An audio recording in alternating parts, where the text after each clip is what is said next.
Hello friends and welcome back to the Impossible Challenge series. Today we're continuing the cycle of Gran Turismo challenges with Gran Turismo 3, and if you thought the first two were hard, buckle up because this one was a nightmare. Before we get going, my last challenge video had a lot of new faces come in and leave a comment. I just wanted to quickly thank all of you for the comments and the support.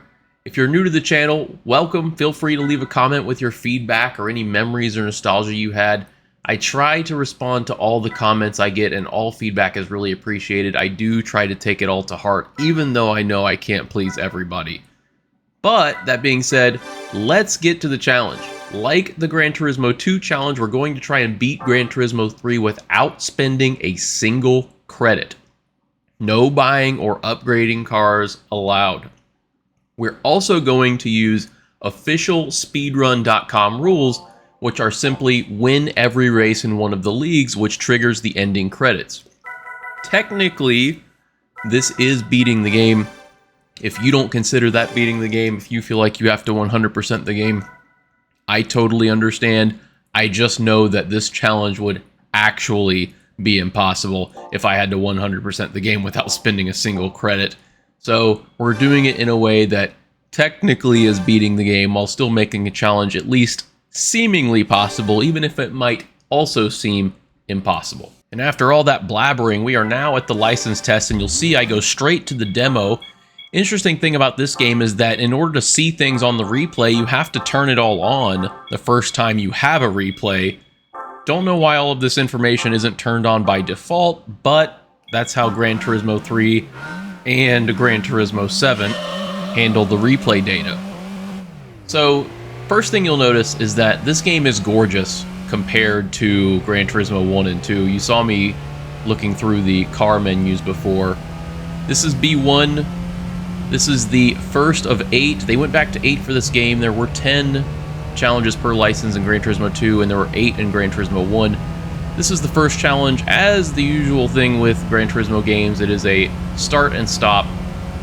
And here in the demo, you see they will break right before the white line, the 950 meter mark. Should be easy enough. Right? Right? Well, let's see what happens on attempt number 1.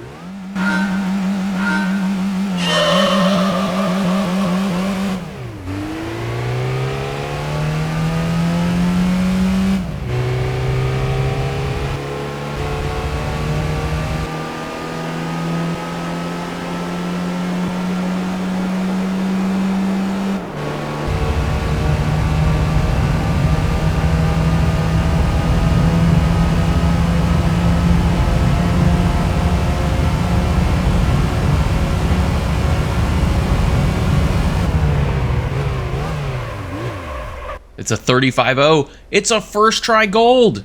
Hey, this is easy. Surely that's what I was thinking at the time. Now we go into B2. This is the demo. Same thing, but in a Viper, breaking a little bit before the 900 marker on the ground. Going to explain a little bit about all this while we watch a couple attempts with the Viper. The thing is, some of this stuff would be a lot easier if I was using a steering wheel, and I actually got one to work with my setup, but I thought that might make the challenge a little too easy, and so I stuck with controller. But one of the things that makes these challenges take so long, especially the licenses, is that you don't always know when to shift a car. So like in this instance, traction control is off as part of the license things. So if you're shifting poorly, that matters, and that can take additional time. And you know what else can take additional time? When you get caught up looking at the car and you pass your braking point. Great. It wastes a minute, right? But little things like that add up as you go along. So now we're going to try again in the Viper. And after my first try gold on B1, I'm very confident that I will figure this out sooner rather than later. But some comments I got on the last video were about how I didn't clarify exactly what beating the game meant. And really, I mentioned it a little before as we hit the brakes. And 25-8, not even silver. I may bring how silver is really close to gold times up a little bit later on. But in any case, basically, the way I understand it with speedrun.com is that either the beginner or the amateur league, if you get gold, which is win all of the races, that triggers the ending credits. In the world of speedruns, that's considered beating the game. Maybe it is kind of a cop-out, but I did want to clarify that's what I mean when I say beating the game. I don't think beating all the professional league races actually gives the end credits. But spoiler alert, I ended up not beating all the professional league races, as there are plenty of other races to do. But just a little bit of clarification there for those that were wondering about what I use to beat the game and what I use to break and completely miss the stop zone altogether. And now finally, after a few goofy attempts, I get on this run.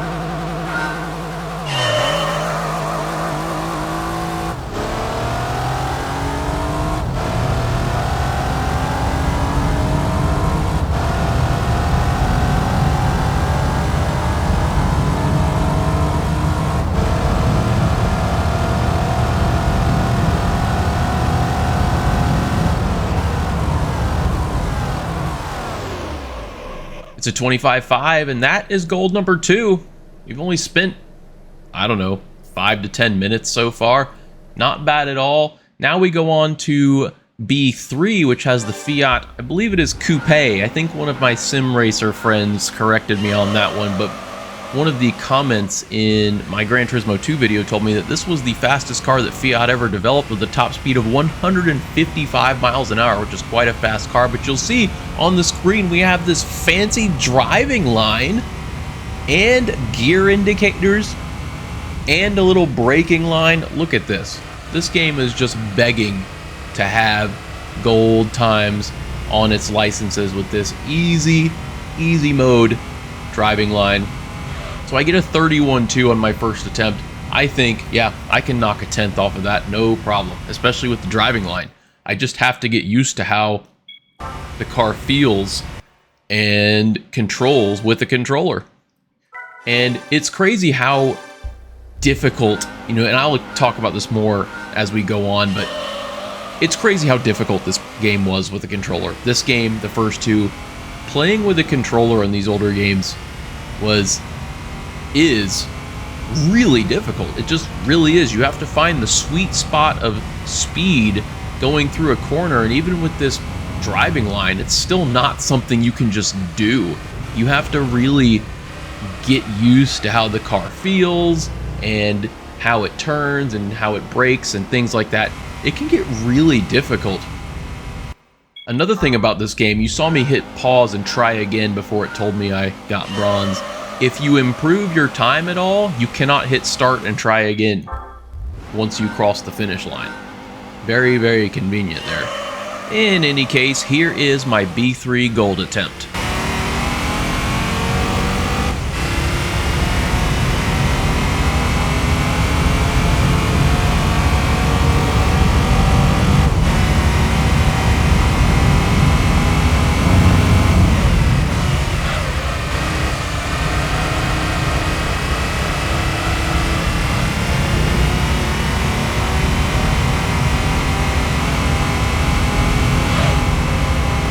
It's a 30.0, and that is gold number 3. Now we're going to move on to B4. There's a lot to cover. I have so much to cover in this video.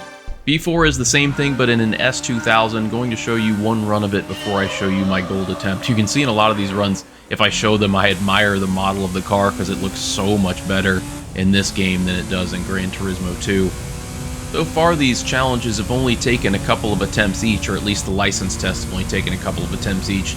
Takes a little bit to warm up to the car, even though there is a braking line, and that makes it way easier on a controller.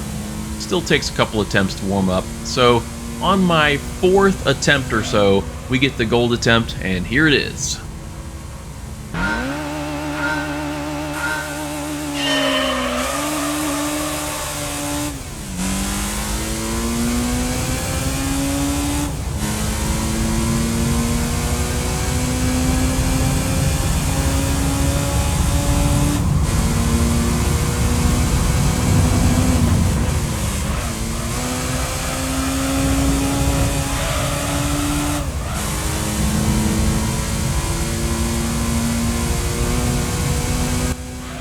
28.9, and that is gold number 4. So doing all right so far. But here is where I had the first little speed bump. This EK Civic in part of Grand Valley Speedway, which, by the way, this version looks way better than the version in Gran Turismo 7. Just saying.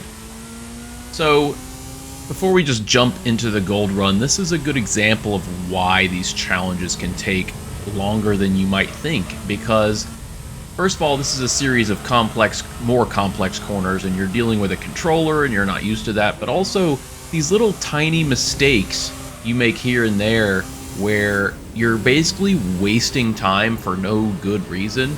So here's a couple of examples real quick. Firstly, you start pushing a little too hard and end up smacking the wall. Then you have a moment where you accidentally double shift. And then in an attempt to see how fast you can shift, you leave it in 5th gear when the challenge starts. It's just these little things that kind of waste time. But after about 10 attempts, we get this run.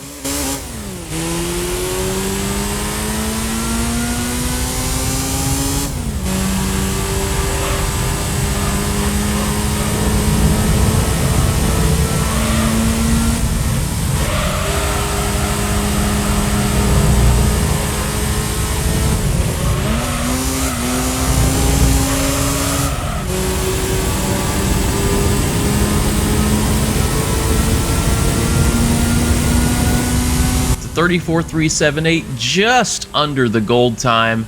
And now we will move on to the next one. It is the same track with the MX-5. No drama here. Here's the gold run.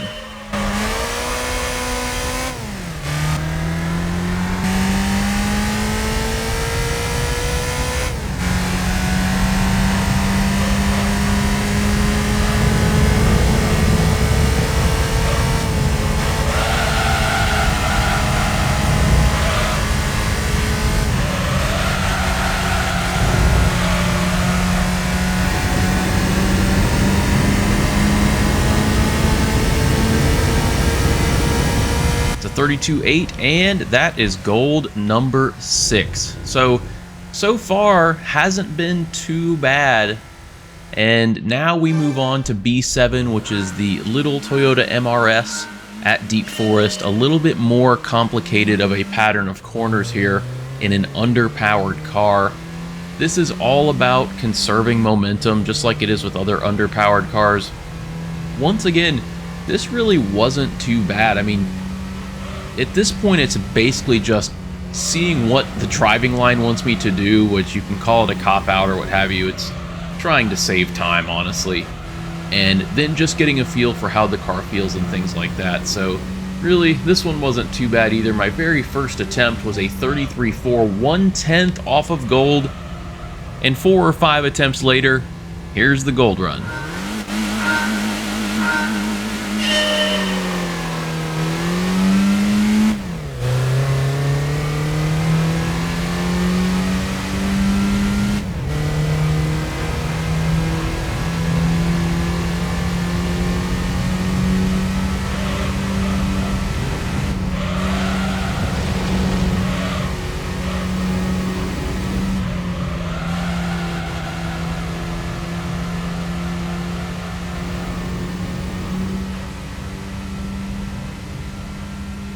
It's a 33.0, and we smashed the gold time by over 2/10.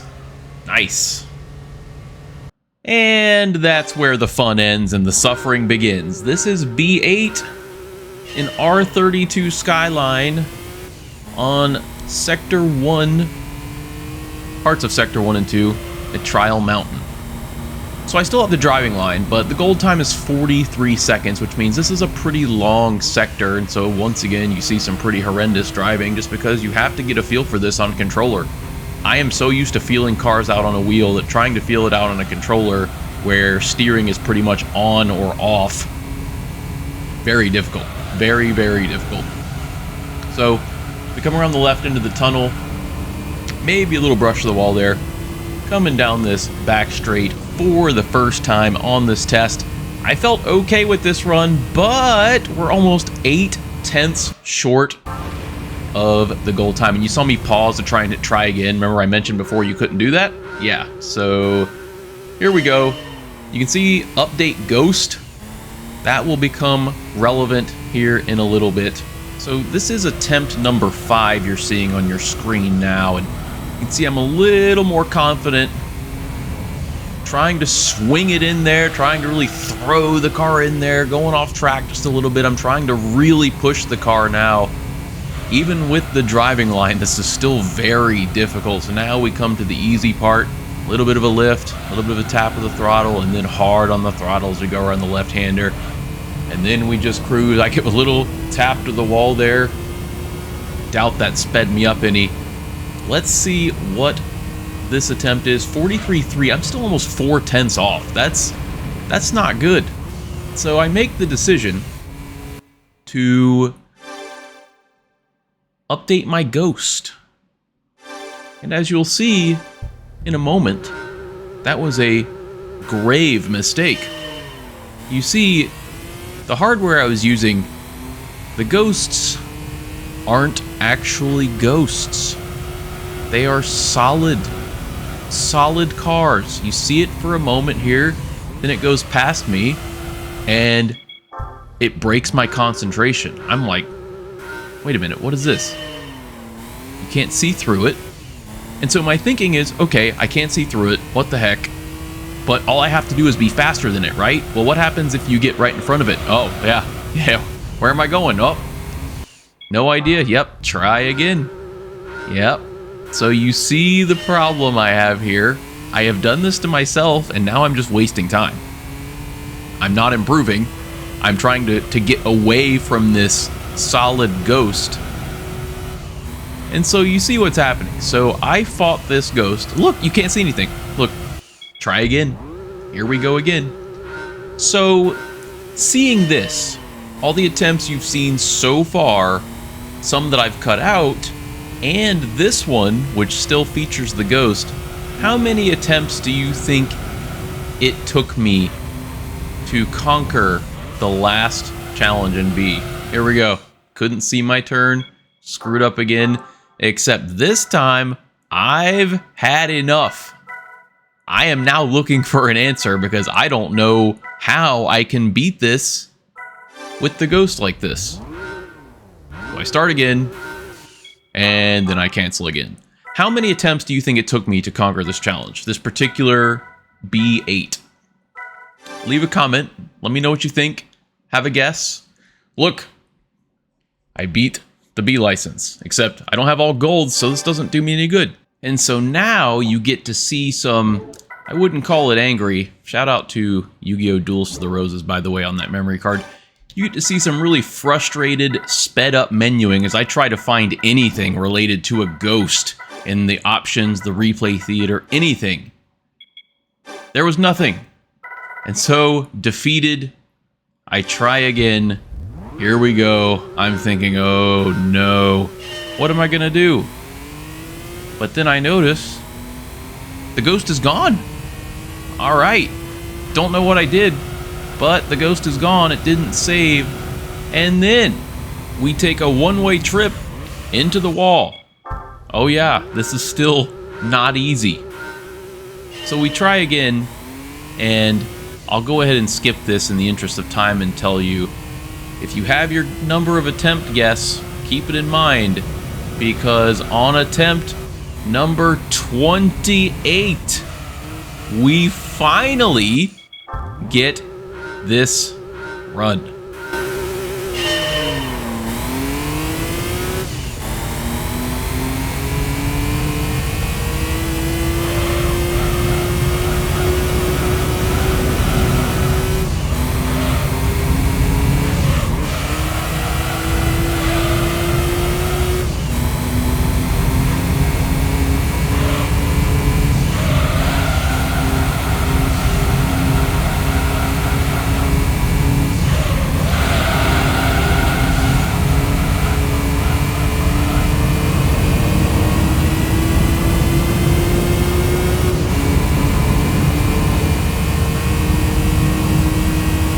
It's a 43 flat. It's a tie. Is that gold? Yes! Yes, it is. Oh, I wish I had been recording my facial expressions when I got exactly the gold time. I threw both of my hands up in the air like, you've got to be kidding me. Finally, we are all gold on the B license. So what car do we get? It's, Miata? Oh, no. I have not looked at a car list at this point, and you can see I have not hit OK. I am sitting here despairing over this car. What am I going to do with this car? One of the slowest cars in the whole game. Well, I know one thing is for certain. I have to get the rest of the licenses, and I may have to gold other licenses. So at this point, I am sitting here in disbelief, and then I decide, you know what? Can't sit here for long. Let's move on. Let's get to the other licenses. And as we move over to the A1 license test, I'm going to offer up to you folks a life lesson. You see, DJ Brohawk isn't here to just entertain you. We also like to give out life lessons when we can. So this is the NSX. It is on the front stretch of the Grand Valley Speedway. This test takes up the first hairpin here on the track. I run a little wide, hit the brakes. That nice racing line is still there. We get on the power nice and early, hit the apex, nice curve out, and we get a gold time on our very first attempt. This seriously was my first attempt at A1, and I'm thinking, hey, not bad. What else can we do here? And so at this point, I want to explain what I'm thinking while I'm doing these A licenses. So I'm of two minds, kind of like the angel and the devil on your shoulders. Number one, I have a car. Remember in Gran Turismo 2, in my Gran Turismo 2 video, I took the S2000 we got from the B license, used it in an endurance race, and got a much better car, and that kind of kicked off the challenge. But the Miata is a really underpowered car. I don't know that there's going to be anything for this, at least I didn't know at the time. And so I'm thinking I might have to gold all of the A license tests as well. And so, my friends, I want to introduce you to a little thing called sunk cost fallacy. According to Oxford Languages, the definition of the sunk cost fallacy is the phenomenon whereby a person is reluctant to abandon a strategy or course of action because they have invested heavily in it, even when it is clear that abandonment would be more beneficial. In layman's terms, once you start working on something and put some energy into it, you really, really, really don't want to stop. And that is the crux of the A license for me. So in the background, you probably noticed I've been retrying A2, which I've gotten silver 3 times in a row now. Now, at this point, I'm like, all right, DJ, stop it. Go on to the next one. Get these licenses done. See what you can do. So now we have A3, which is the Honda S2000, the first corner, or 2 corners rather, of Midfield Raceway. I broke out of the sunk cost fallacy.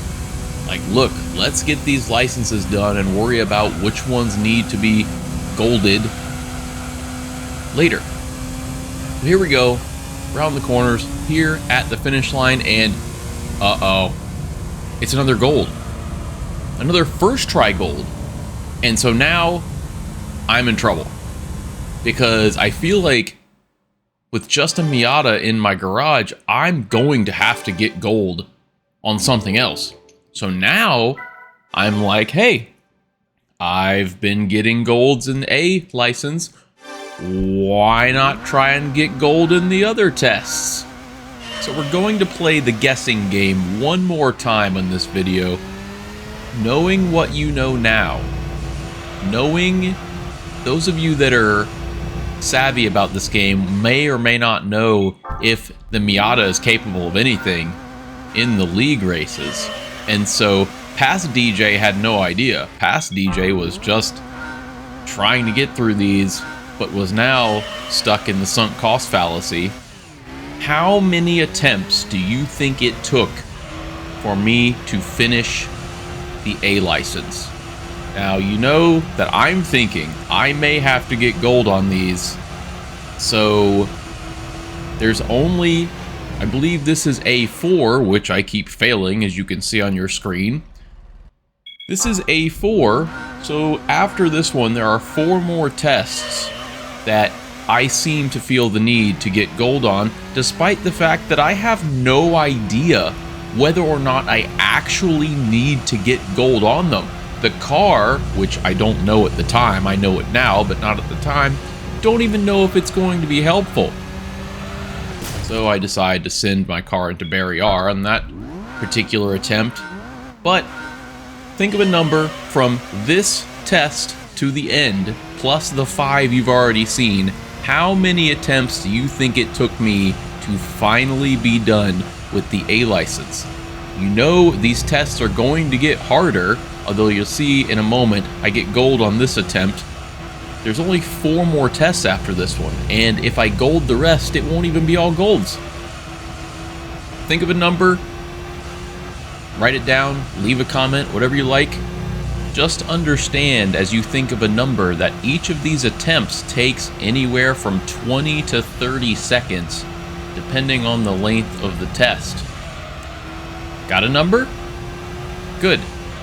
Because the number of attempts I did across the entirety of the A license tests was 84.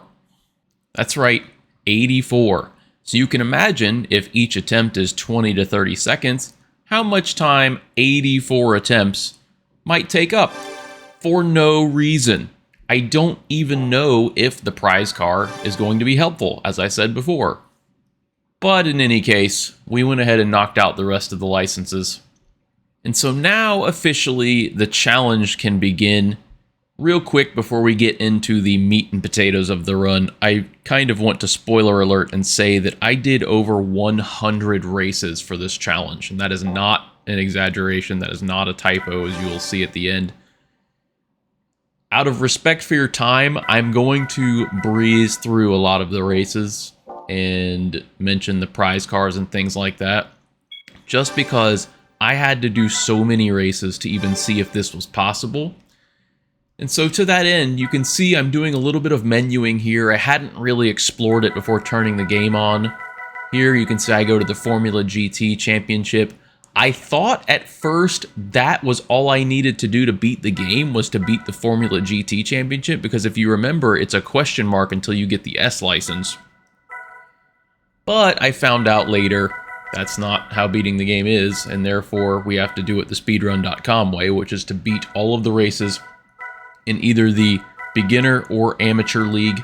You can see I'm kind of going through and looking at certain races, like, okay, are there limitations on cars? Looking through the Spider and Roadster category in the professional league, looking down to see what options I have. The Miata is one of them, but it's not going to be one that I use in the professional league at the very, very least. And so I know from previous experience in Gran Turismo 2, and I believe I mentioned this before, that you can have an endurance race where you have a weaker car that can get you a much, much, much, much, much stronger car. And so as I'm looking through these menus, I'm looking at a prize car list that I've pulled up, and I'm just trying to start calculating a path to victory to see if there's even any kind of way to chain together these prize cars, which is now made a lot more difficult because this game actually restricts you on what you can use. Now we look at the endurance races. I'm scrolling through, and then one catches my eye. Roadster. Mazda. Sure enough, I can use the Miata in this one. And I was like, oh, this might be my opportunity to use the endurance race to get a much better car. And so I'm looking through the prize car list, and then I see a car that catches my eye, and I immediately know this right here is step one. But at this point, it was getting pretty late in the night, and so I decided to do a couple of things that I knew I could stop at any time if I got tired. So we're starting with the Sunday Cup in the Miata, which the Miata actually won surprisingly easily. And that leads us to our first prize car of the challenge, the Sprinter Trino from Toyota, perhaps better known in the United States as a Toyota Corolla. Yes, that is essentially the same car. There are some differences there. Now we go back to the menuing. Feel confident that the Miata is not going to win much more. And this is where I start spending a lot of my time looking at the prize car list that I found. And you can see me scrolling through, just trying to get an idea of what categories are out there in the beginner league, looking at specific cars, trying to match up options in the prize car list. But really, my options basically come down to either getting gold on more license tests or seeing what I can get out of this Miata endurance race. So I didn't show it, but I started the rally license. I thought I might have to get all gold on the rally license with a controller, which may or may not be a complete disaster. Did a few of the challenges there and elected to go back and get into the Miata endurance race. And here you can see I'm going to do qualifying to get an idea for if this is even going to be possible, because these Gran Turismo games like to give you AI that have souped up their cars without your knowledge. And so I'm going to just do some qualifying laps. It's like 1 a.m. at this point. I'm thinking I'm just going to feel this out and see what's going on, see if I even have a chance at this. And the first thing I notice is the tire wear. Now, it may not look so bad right now, but it's been all of 3 corners, and my right front is almost green. And this is going to be, you know, it's an endurance race. It's going to be 40 laps. And so I'm already super concerned about the life of my tires, and we're on the out lap. Fast forward ahead to the end of my first qualification lap, and my fears were validated. My right front was starting to turn orange after just 2 laps. And I'm 3 seconds behind P1. This is not looking good for me whatsoever. Sometimes Gran Turismo can be a little funny about how the AI qualifies, but with actual live cars in qualification, I don't know what I'm going to do. And my first attempt, I think about quitting. Nope. Gonna hang in there, at least for the moment, but my tire wear is already starting to go just like in qualifying. What am I gonna do? I guess I'm just gonna keep driving. I had no intention of actually finishing this race when I started, because like I just said before, it's 1 a.m. I'm not really looking to stay up much later, but as you can see, first and second place are slowly creeping away, and I'm just kind of driving and just seeing maybe the AI has the same tire wear as me, and maybe I can stretch my tire life out a little bit longer. Fast forward to the end of lap 3, and that is exactly what happens. Both P1 and P2 hit in at the end of lap 3, and while my tires aren't in great shape, I feel like I can stretch them out another lap or 2. One thing I noticed about this game is that your tire wear, your pace with worn tires doesn't really drop off until the tires turn almost completely red. And so that was encouraging. Now, pit stops aren't that long, but if the AI is going to be pitting every 3 laps and the other 3 AI cars aren't a threat, I think this is my way in to winning this race. And so I went all the way to the end of lap 7, where my tires, as you can see, 3 of them are absolutely cooked. I went 7 laps out of curiosity, but from here I resolved to only go 6 laps. But as you can see, I am way ahead of the AI now. I know I can go twice as long as the fastest AI cars without losing too much time, and therefore at this point I pretty much know this race is won. And on top of that, because the AI pitted on lap 3, I ended up deciding that I was just going to keep driving, even though it was really late, just to get this out of the way, because endurance races can be really boring and you just kind of have to knock them out. But this was as close as the race got, and as we fast forward to the end of the race, you can see I won easily. And so the most knowledgeable Gran Turismo fans among you might know what prize car we are going for with this race, and if we get it, the game is going to open up significantly. So here we go. We just spent over an hour driving around Apricot Hill. What do we get? 3 of the silhouettes look very similar, and there's one very particular silhouette, and yes, we have our very first significant prize car. Why you can win this particular car in that race, I have absolutely no idea. It's like they had this challenge in mind, and that's a completely legitimate prize. I did not hack it or anything. That is one of the 4 choices you get. That is the F688S. And essentially what all those letters and numbers means is it is a model based on a car from 1988, and the S is Ayrton Senna. So there's a number of Formula One-esque cars in this game that have different letters at the end, and the S represents Senna. So as you can imagine, now that we have one of the fastest cars in the game, all of these races that don't have any restrictions suddenly become pretty much trivial. And so here is really where we're going to start speeding up the video. So the next step in this challenge, as you can imagine, is to start expanding the car roster for these various challenges. So we hit up the Professional MR Challenge in the F688S, and as you can imagine, a Formula One style car versus pretty much anything else is an easy victory across the board. But before I reveal the prize car, I do want to show you a little something that happened when I wasn't paying attention because the races were boring and I was watching TV.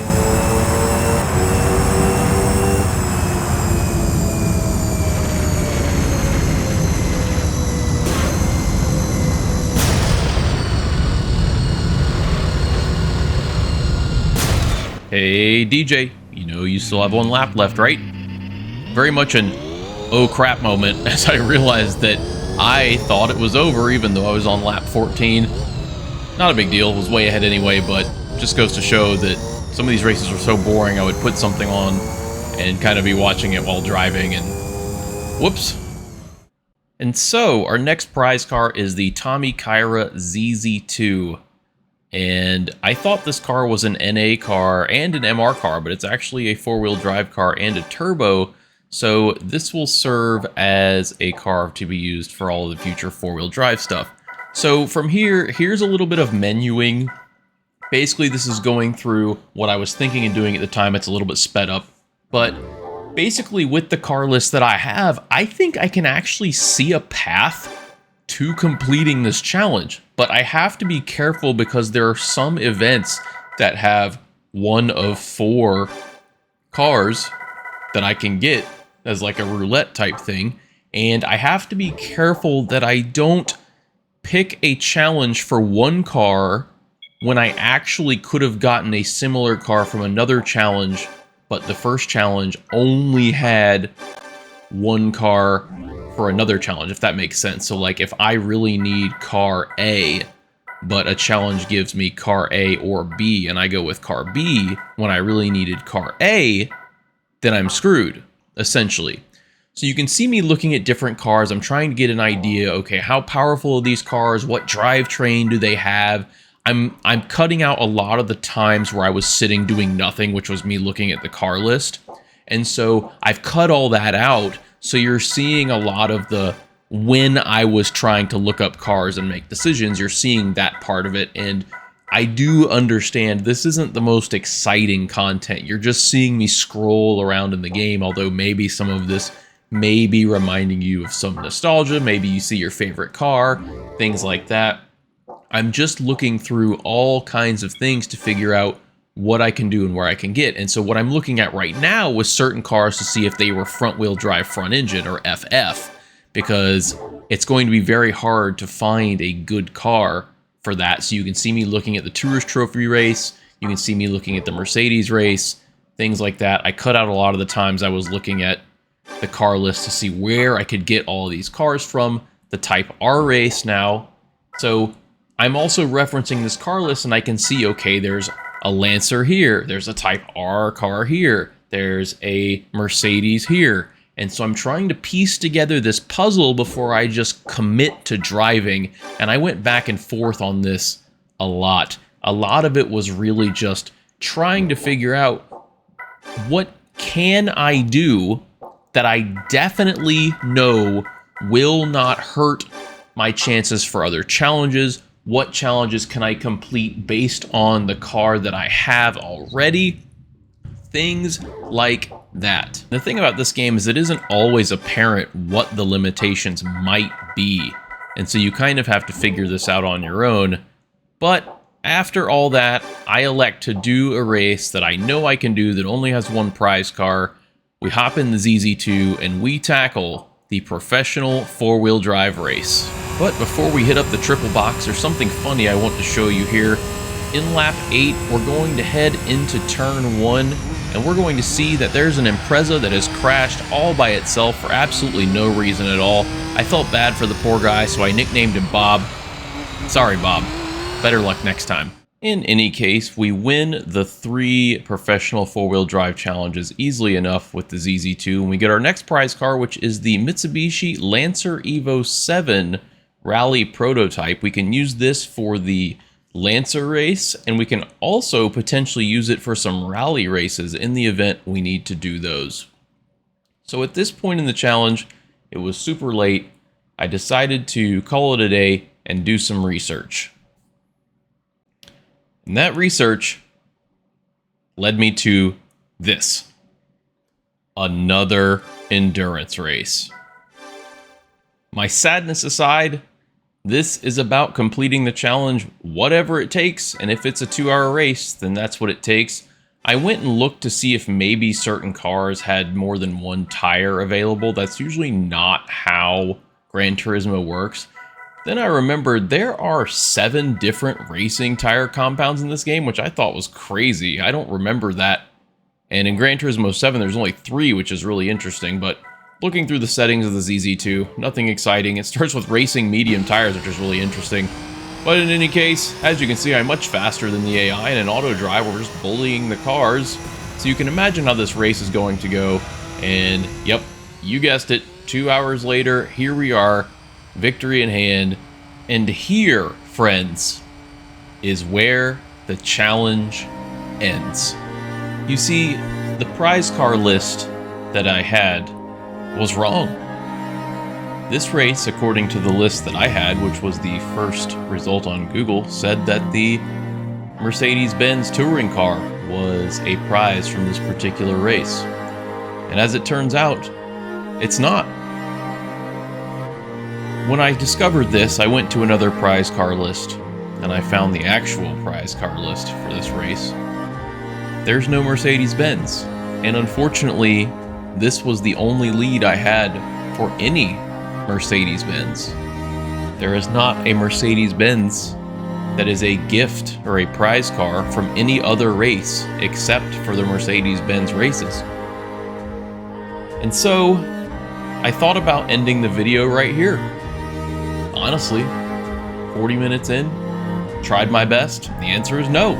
You cannot beat Gran Turismo 3 without spending a single credit. In fact, you can't beat Gran Turismo 3 without buying a car. And I pondered it for a while, and then I thought, well, what would truly be in the spirit of this challenge? Would it be to get as far? Would it be to get until I hit a brick wall like this and stop? Or would it be get as far as I can and show how much of the game can you beat without spending a single credit, and then in the spirit of the challenge, beat the game spending as little money as possible? I talked about it with one of my friends, and she said, why don't you show how cheap it can be to beat the game? So you know what?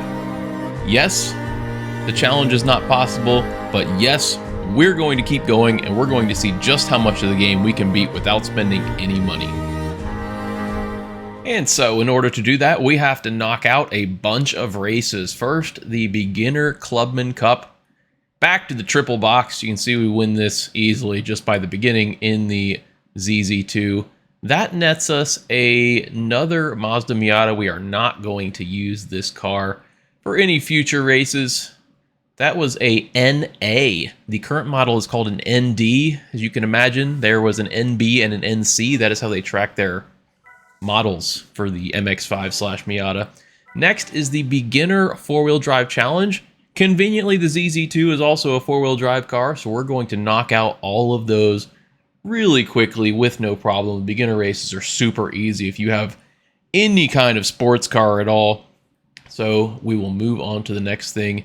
The prize from this is a Suzuki K car, which we will be using in the upcoming K Car Cup.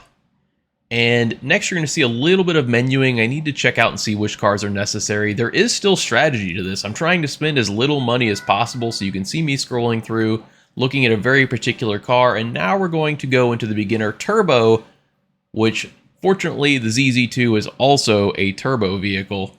Unsurprisingly, we knocked this out pretty easily. As you can see with the startup for each race, you can see that my oil light is on. I considered an oil change part of spending credits, and so I didn't even do that either. The prize car for this is yet another K car. This one I believe is a Daihatsu, if I remember correctly. May or may not need that one later. In any case, we move on. This is the Evolution Cup or Evolution Challenge. We're using the Mitsubishi Evolution 7 Rally prototype. This one ended up being pretty easy as well. Really, a lot of these races were easy once you got a car worth using. For some reason, Past Me failed to show the car you get for this, but I got a Lancer Evolution 4. We're not going to use that for anything else. So now we have a bit of menuing, looking up what we need for the Stars and Stripes competition. Just trying to get an idea for the path that I need to take. You can see two of the K cars that I got were on that K Cup list. So now we're going to look through some more menus. I'm actually going to look at both of the K cars that I have to see which one is more powerful or lighter, or power to weight ratio, all those kinds of things. I finally settle on the Mira TRXX, and now we're going to go take care of the K Cup, and you'd think it'd be easy, right? Well, why don't we see what happens? We are going to do the K Cup here in this car. You would think this would be a walk in the park. Here we go. So the race starts. Race number 1 is at Trial Mountain, and I'm sensing a problem. The cars are pulling away. Yes, all of them are pulling away. And in cars that are this slow, there is no way to make up a power difference just by outdriving the AI. In fact, I probably barely use the brake at all. I think the way the AI is programmed is they don't just leave you behind if things are close, and so I'm kind of being taunted here. I can't catch them. I simply can't. I cannot outdrive them. And as we finished the race, I ended up in 5th place. I couldn't get any closer than 3 seconds. And so I realized that at this point, I'm not going to be able to beat the K Cup without souping up the car. And so here we are. We are at 23 races, and that 100 some races I said earlier was not a lie. That's how many races we had to do. We have a long way to go. But, and part of what takes this challenge so long for me to play through is that I constantly have to reference the car limitations and the prize car list, the updated one that is correct, to see what I can do. And you'd be surprised at how well I was able to chain these things together. But I will say, if I didn't have to buy any cars, here's a little confession for you. If I didn't have to buy any cars for this challenge, I would have done whatever it took to win the races that I had to pump up a car. And oh, by the way, you saw me be a moron and forget to do the rally license. We went ahead and did that. So now we are going to move on. We're going to have a peek at one of the rally races, and I wasn't sure what to expect from this. I have a rally car, which fortunately for me defaults to using rally tires whenever you go into a rally event, and you can use street tires on a road racing event, which I thought was interesting. There's a car that'll work for one of these, but I wasn't sure what to expect. If I get a stock Lancer Evo 7 opponent, I might be able to make this work. But this game, as we've seen with the K Cup, likes to randomly soup up cars. So here we go. We're going to have a look at the hardest of the 3 races. If I can beat this one, I can beat the other two because generally the first one is the easiest and the second medium, third hardest. So here we go. You'll notice I'm in third-person view. That's because first-person view shakes like an earthquake and it really was messing with my eyes. So we're going to try and do this in third-person cam. And as you can see, I get a little friendly, maybe a little too friendly, with the AI. Some folks would call that dirty. I call that a typical Gran Turismo driver move. And as we fast forward to the end of the race, yes, we were able to beat the hardest one. So now we can beat the other two, and I'm not going to show you the other two. You just have to kind of trust me, bro. They were easier than these two. But the prize car that we get is a Ford Escort rally car, which is one of the cars needed for the Stars and Stripes. And I figured it's a good enough car to win the beginner Stars and Stripes challenge. And this lets me use other challenges on cars that may suit other challenges. So like, if this is a good enough American car to win what I need it to win, I can use another challenge for like a Roadster or something like that. So we do the Stars and Stripes challenge. This is a 4-race challenge. Fortunately, these weren't too bad, although they weren't as easy as some of the other ones. The Escort is not the greatest car, but it was good enough, as you see, finishing all 4 races in first place. Prize car from this is a Chevy Camaro. This one was the newest one before they remade them. Gosh, it's probably been almost 10 years ago at this point. And at this point, here's a little bit more menuing. I know menuing's not the most exciting thing, but I don't want to just show races. There's so much decision-making that has to go on when you're doing a run like this. It's about calculating, okay, what cars am I allowed to use? And then on top of that, which ones are even viable? Because you have to think about, okay, Gran Turismo might have weaker cars, but they might get souped up, and then you have to have a faster car. Or is there a car that's so much faster than the rest, I can get that one and pretty much guarantee that this car might be usable in this and potentially in another difficulty as well if there's the same challenge in a higher difficulty.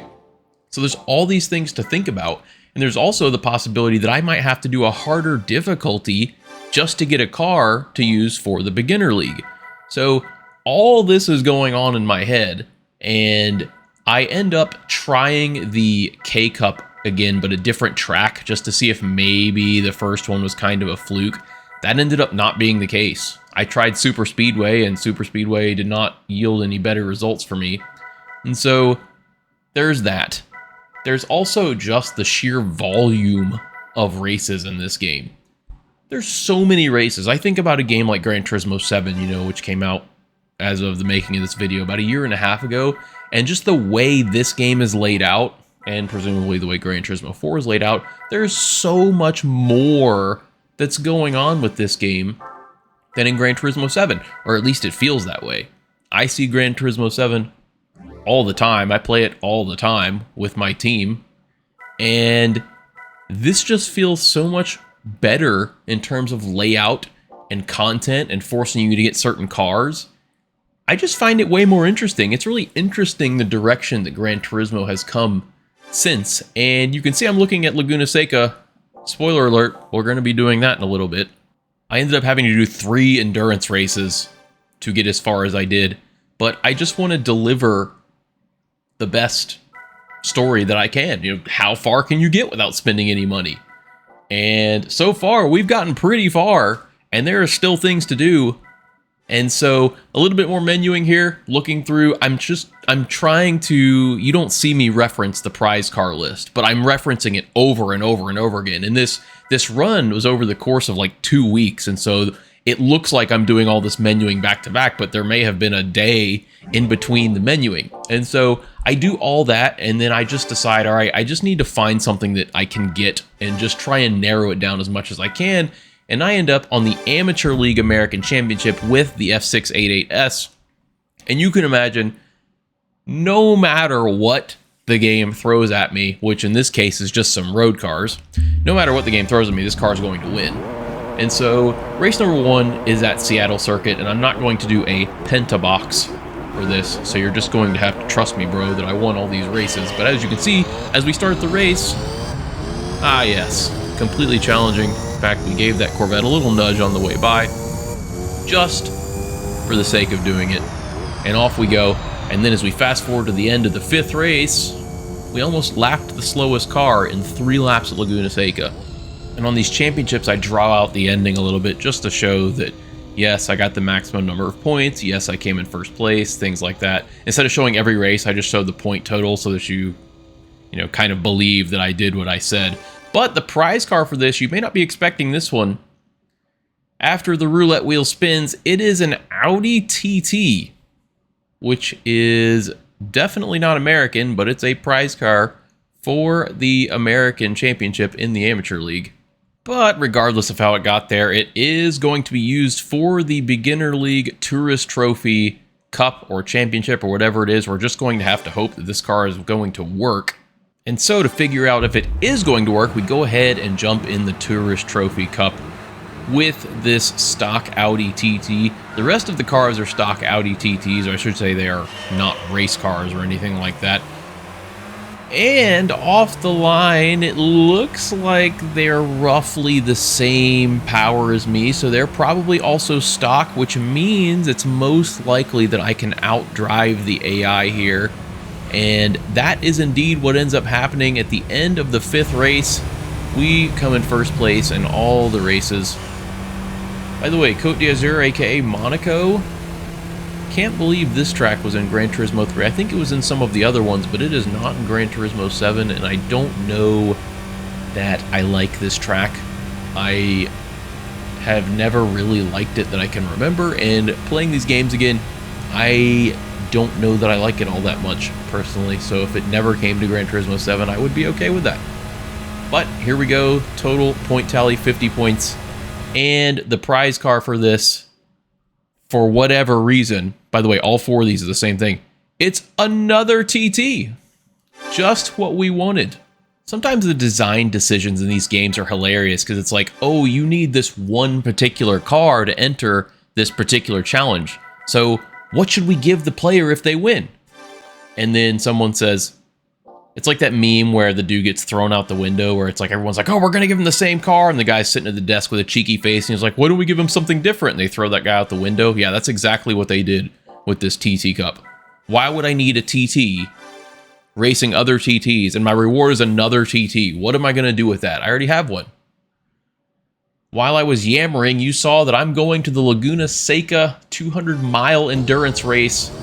And as you can see just from auto drive, I am bulldozing everything out of the way with the F688S. And as you can imagine, we are going to win easily because those are not Formula 1 cars. I suffered through almost 2 hours of this. It was incredibly boring. But we needed a very specific car, which as soon as the roulette wheel finishes, is the Toyota Altezza LM race car. This is our FR car, as well as the car we are going to use for the Toyota Altezza Cup. Now here's some sped up menuing. We're going to go ahead and do it right now. And unfortunately for my AI opponents, I'm in a race car, they are not. And as we start race 1 at Midfield Raceway, a track I would love to come to Gran Turismo 7, by the way, we smoked the competition easily. We actually needed a specific car from this, but I did want to point out we have yet to spend any credits. Yes, we will have to spend some credits, but so far we have not spent some credits and we are inching toward completing the Beginner League. But for our trouble, we got the Toyota Celica. This particular Celica was my first ever car that I got when I was 17. This is the SS2, which in America was the GTS. It had a slightly higher rev limit, which gave it more horsepower, and it also had a 6-speed. I had the GT model, which is the SS1, a 5-speed with a lower red line that produced less horsepower. Fun fact, the GTS engines, they were all made by Yamaha. The GTS engines, I think, were functionally the same except for the higher rev limit, and those things blew up a lot because they weren't supposed to rev that high. But in any case, we're going to hop in the Celica right now, and we are going to attempt the Beginner League FF Challenge, the front wheel drive front engine challenge, because this particular Celica, unlike the older ones that you see in the rally games, this one's front wheel drive. In hindsight, I didn't actually need this car. You'll see why in a little bit, but At the time, I thought, well, I do need the car from this challenge, and the Celica was a way for me to win it seemingly easily. And as you can see, it was easy enough. But this gives us a Toyota Vitz, which we do need for the Vitz race. Imagine that, you need a Vitz for a Vitz race. So here we're going to go to the beginner FR challenge, and with the Altezza race car, of course, we're going to knock this out nice and easy. As you can see on the screen, 3 easy first place victories here. The prize car from this is one of the older Nissan Silvias. We don't need this car, we're not going to use it. Now we hop into the F688S. Once again, the engine probably screaming because it wants an oil change and has for about 150 miles here. 3 more easy victories, as you can imagine. Could you imagine rolling up to a track just to have fun in your little street car and an F1 car shows up? That would be kind of interesting. Prize car from that is a Toyota MRS. Pretty neat little car. I've seen a few of those in real life. They look really cool. Don't need this one either.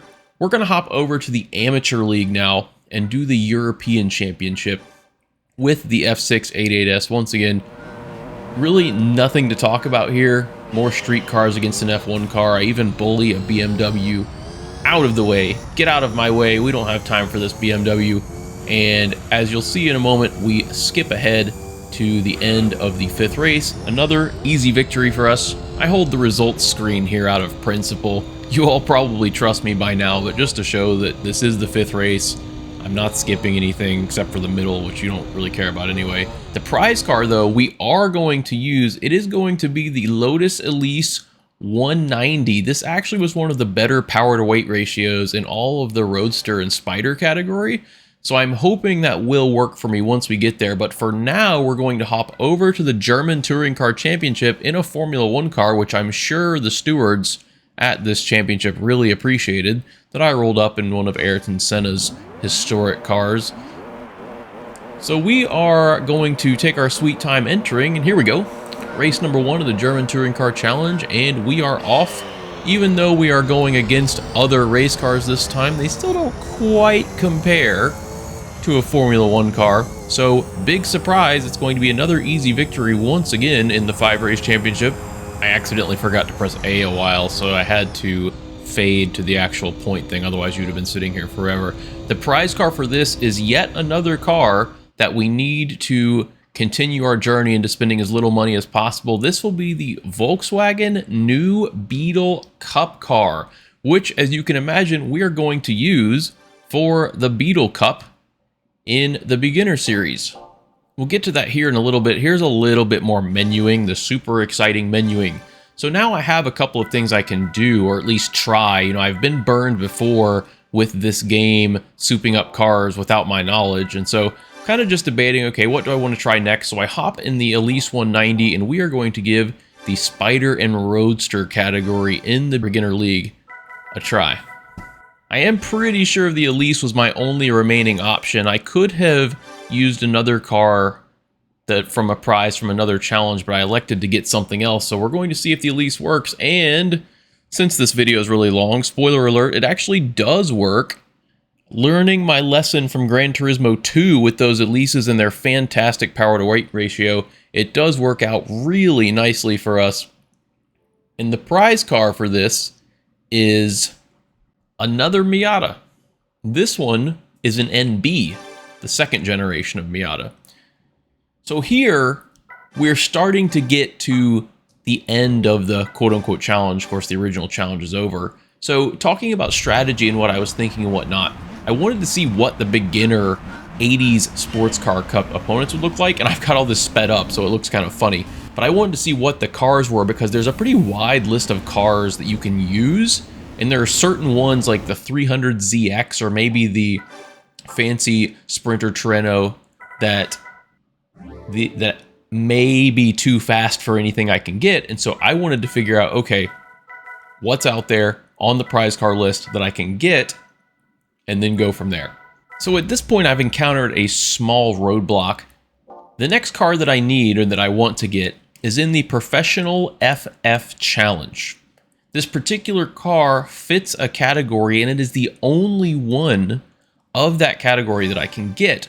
And so unfortunately, there aren't a lot of great FF options that are stock that are also prize cars. And you can see me looking around. I hop in the Lancer Evo 7 rally car because I feel like there must be a rally car prize car that is front wheel drive. And I think about it for a little while, and then I start doing some more scouting. See me scroll over to the FF challenge.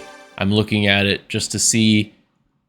I don't know why I clicked on it, because I know that it's front wheel drive only. Maybe I meant to click preview.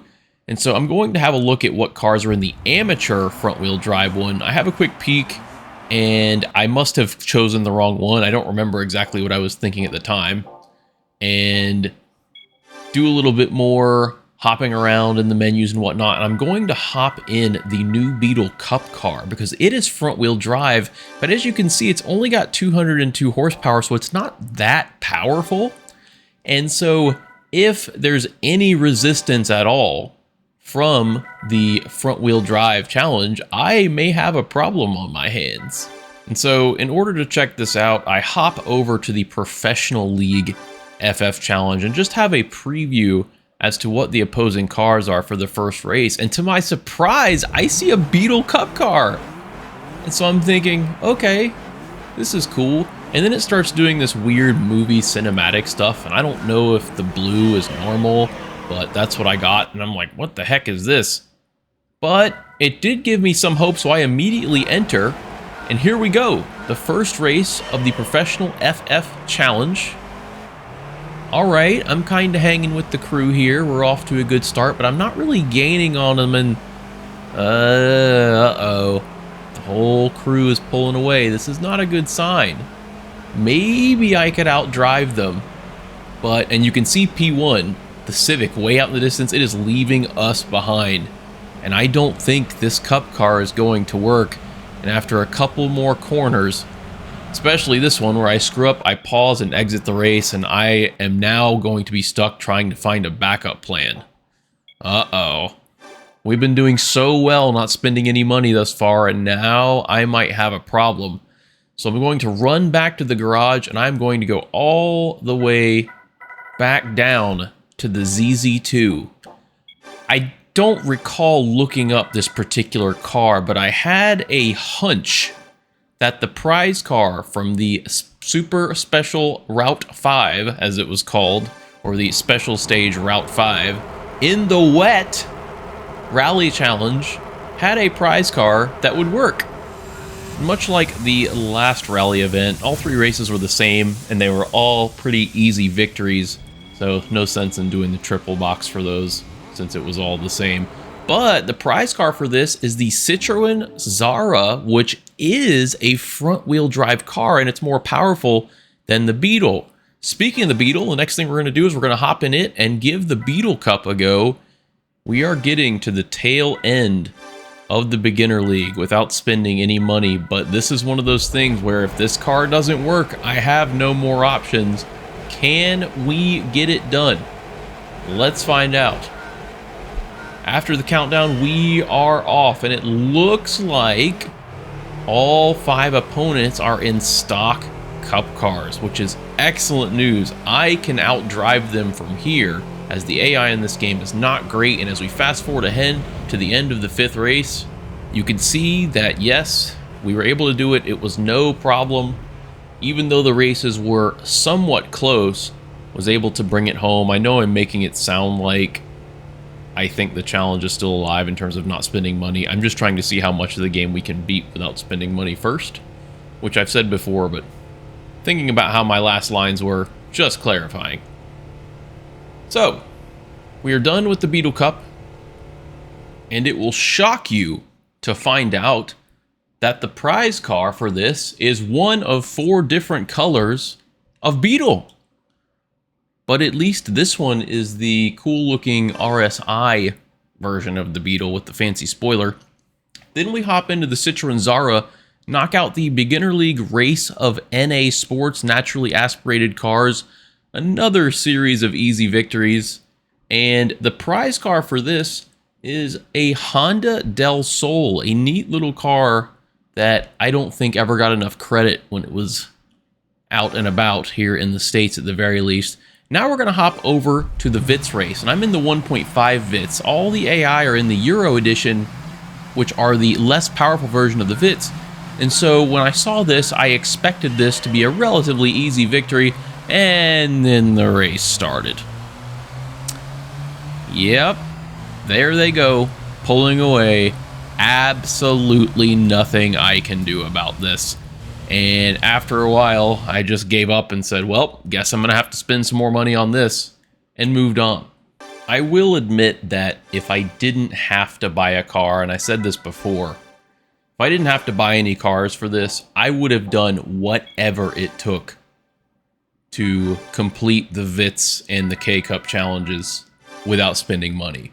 It might have been some of the dirtiest, nastiest driving tactics you've ever seen in your life, but I would have at least tried. But because I have to buy a car, I will eventually make it easy on myself. But for now, we're going to go to the Amateur League and hit up the FR Challenge because there is a car we can use from that. So as you can see, we have hopped back in the Altezza LM race car for this. And as you can probably imagine, a race car versus road cars once again equals 3 easy victories for the Amateur FR Challenge. But the prize car for this is the Sprinter Trueno SS Edition, the upgraded version of the Sprinter Trueno in the game. And we are going to use this car in the 80s Sports Car Challenge.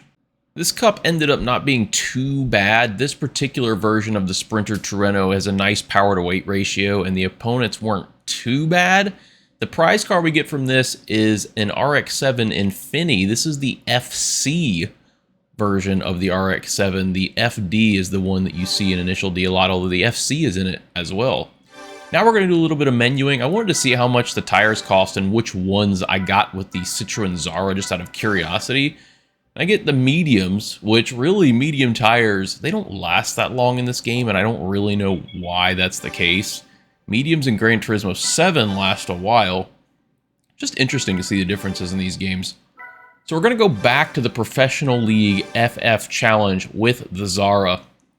This is pretty much my only hope. If I cannot do it with this car, I'm pretty much going to have to buy one or find one another way.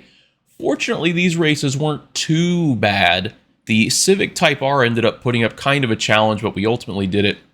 I forgot to record the finish of one of my races, so you'll have to trust me again. But we get the Spoon Civic Type R, and we are going to use that for the Type R challenge. And this, my friends, is the final challenge we can do before we have to spend money. You could see me scroll through all the beginner leagues. I guess we could do the GT World Championship, but I'm saving that for last once everything else is done. So we have the Type R meeting. It's actually not called a challenge, it's called a meeting. We're going to do the Type R meeting with the Spoon Civic, and fortunately for me, as we'll see here, the competition isn't all that scary. I don't know if this engine actually revs up to 15,000 RPMs or if that's a glitch. I did a little bit of Googling, and it didn't seem like I could find a version of this that went up to 15,000. I saw one that went up to 11,000. So I don't know if that's right or not. If that is right, it's actually really cool. But in any case, we'll jump ahead to the end of the 5th race. Another easy victory for us. And now, we got to spend money. The prize car from this doesn't ultimately matter, but it is an Acura RSX Type R. Once the roulette wheel gets done spinning, you'll see it. Very neat little car. But we don't care about that. We're going to hop in the VITS, and we're going to go take a look at something cheap and easy to give us some power. Full disclosure, I did not think about this too hard. I just went with what I felt like would be enough power and enough money. Admittedly, I did not go for the cheapest option. With the magical, mythical power of video editing, you did not see that I tried the Stage 1 Turbo first, and believe it or not, that actually was not enough to beat these secretly tuned up Vitzes in this race. So I went with Stage 2 Turbo. I'm not going to count that against the money spent. So to win the Vitz race, we had to... Thank you so much to everyone who joined me on this journey. It was a ton of fun. In the end, we were not able to beat Gran Turismo 3 without spending a single credit, but we were able to beat it spending only 118,610 credits. We only had to buy one single car. If you enjoyed this video, leave a like and a comment on your way out and subscribe to the channel. There will be more content soon. Let me know your feedback or any memories you have of this game. I take it all to heart and try to respond to everyone. So many amazing comments on my last video. It's really awesome to see everyone's memories and nostalgia from the older games. Next up, Gran Turismo 4. Some of the more knowledgeable folks have already told me it's impossible to beat without spending any money. If that is indeed the case, we will just have to see how cheaply we can beat the game. Gran Turismo 4 is massive and might be split into 2 videos, but we'll cross that bridge when we get there. Thank you so much for watching, everyone, and until next time, see ya! 1,500 credits. I look around a little bit to see if I want to put anything else in there, but I end up not putting anything else in there. The Stage 2 Turbo gives so much power percentage-wise. I felt like it was enough. I mean, it doubles the power. A little more than that, even. And so, I feel confident that that's going to be more than enough, because when you double the power of something so small, it's going to make a massive difference. So now we're going to give the K-Cup a try and get some revenge on some secretly tuned up K-Cup cars. And spoiler alert, it's an easy victory. Unsurprisingly, it is an easy victory across all 3 races. And the prize car for this is the 3rd available choice that I did not get, a Mini Cooper. The Mini Cooper, I thought about getting it from another challenge, but ultimately it wouldn't have made a difference. It wasn't powerful enough. So anyway, we've done all that. Now there is one challenge left before the GT World Championship, and that is the Legend of Silver Arrow. What I'm going to do now is I'm going to go into the preview and see what the AI is using, because you have 4 choices from this. One of them is the AMG race car that I can't get, and then there are 3 Mercedes-Benz cars that you can buy in the dealership, and so I want to see, okay, which ones are the AI using so that I know which one to buy myself. From the looks of it, it looks like there's a couple of all 3, and so to that end, I just need to buy which of the 3 that I think is best. So we're going to hop over to Mercedes-Benz. We're going to take a look at the 3 cars, and you can see that we have 3 very distinct price options here. We have the SLK 230 compressor, the CLK 55, which is more of like a luxury coupe, and then we have the CL600, which is more of like a more bougie luxury coupe. But I'm looking at specifically the power and weight ratio. That's essentially what I'm looking at between these 3 cars. And whichever of the 3 is the best, that's the one I'm going for. And so I look at it for... I knew the compressor, the SLK 230, would be too slow, and so I didn't worry about that one. But doing a little bit of math in my head, I determined that the CLK 55 was the best choice in terms of power to weight. I didn't think the AI had souped up any of their Mercedes, but I guess if they did, this would be my fault. So I go back and forth a little bit more, but eventually I will settle on the CLK 55 for the low price of 93,110 credits. And we are going to take this beast into the beginner Legend of Silver Arrow races. One last triple box for this video, and it is 3 easy victories, and we are almost done. Prize car was an SLK 230 compressor, which obviously we don't need anymore. Before we hit up the last challenge, something I thought you might find interesting, I got 2 F688S. Look at this one, the one I've been driving, 774 horsepower, and a completely untouched one, 789 horsepower. Normally power does degrade in these Gran Turismo games, but actually an example of it. This was the first time they put it in Gran Turismo, so a little bit of an interesting tidbit for you. Here we go, we're scrolling across all the beginner challenges, just showing you that I've completed them all, except for the last one. One more race to go. We are going to take our tried and true Formula 1 car in against a bunch of slower race cars that just cannot keep up. You already know how this ends. Roll the end of the championship. Roll the credits. Thank you so much to everyone who joined me on this journey. It was a ton of fun. In the end, we were not able to beat Gran Turismo 3 without spending a single credit, but we were able to beat it spending only 118,610 credits. We only had to buy one single car. If you enjoyed this video, leave a like and a comment on your way out and subscribe to the channel. There will be more content soon. Let me know your feedback or any memories you have of this game. I take it all to heart and try to respond to everyone. So many amazing comments on my last video. It was really awesome to see everyone's memories and nostalgia from the older games. Next up, Gran Turismo 4. Some of the more knowledgeable folks have already told me it's impossible to beat without spending any money. If that is indeed the case, we will just have to see how cheaply we can beat the game. Gran Turismo 4 is massive and might be split into 2 videos, but we'll cross that bridge when we get there. Thank you so much for watching, everyone, and until next time, see ya!